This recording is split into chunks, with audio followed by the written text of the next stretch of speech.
Assalamualaikum warahmatullahi wabarakatuh. Perkenalkan, nama saya Fitri Handayani Santoso dari kelas 11 OTKP 3. Di sini saya akan menjelaskan tentang penerapan K3 perkantoran. Penerapan K3 perkantoran. 1. Regulasi pemerintah dalam tata kelola perkantoran. PMK nomor 48 tahun 2016, kewajiban setiap gedung agar memiliki peralatan sebagai berikut. 1. APAR dan APAB dengan roda. APAR yaitu alat pemadam api ringan, sedangkan APAB yaitu alat pemadam api berat. Di sini ada contoh APAR dan APAB dengan roda. 2. Sistem alarm kebakaran. Ini berfungsi untuk mendeteksi atau memberi peringatan dini dengan mengeluarkan bunyi suara yang nyaring untuk mendetek asap api dari gangguan kebakaran dan bahaya kebakaran, bukan pencegah kebakaran. 3. Sistem sprinkler otomatis. Merupakan sistem yang digunakan untuk memadamkan kebakaran ketika terjadi kebakaran di sebuah bangunan. Sistem sprinkler ini akan menyala secara otomatis ketika ada api yang akan menyebabkan kebakaran. Yang keempat, ada hidran. Hidran pemadam kebakaran adalah sebuah alat atau terminal penghubung untuk bantuan darurat saat terjadi kebakaran. Hidran merupakan koneksi berupa alat yang terdapat di atas tanah yang menyediakan akses pasokan air untuk tujuan memadamkan kebakaran. Yang kelima, sistem deteksi asap. Sistem deteksi asap adalah alat sejenis sensor yang dapat mendeteksi adanya segumpalan asap. Dan yang terakhir, yang keenam, pemadam kebakaran tetap menggunakan media pemadam air bertekanan yang dialirkan melalui pipa dan selang.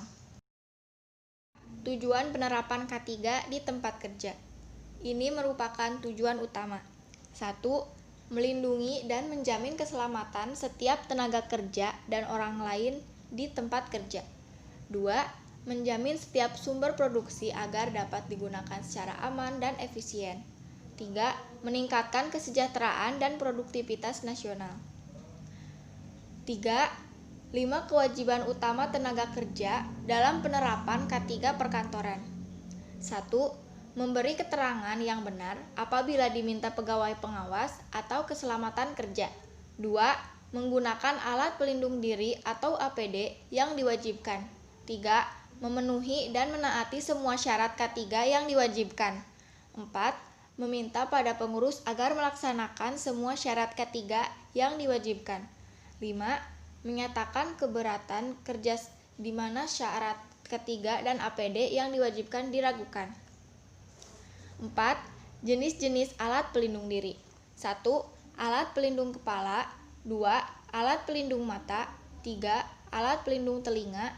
4. Alat pelindung pernapasan. 5. Alat pelindung tangan. 6. Alat pelindung kaki. 7. Pakaian pelindung. 8. Tali dan sabuk pengaman.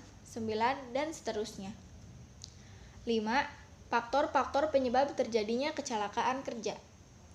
Berikut penyebab terjadinya kecelakaan kerja. 1. Mengambil jalan pintas. 2. Percaya diri berlebih. 3. Memulai tugas dengan instruksi yang tidak tuntas. 4. Kerapian yang buruk.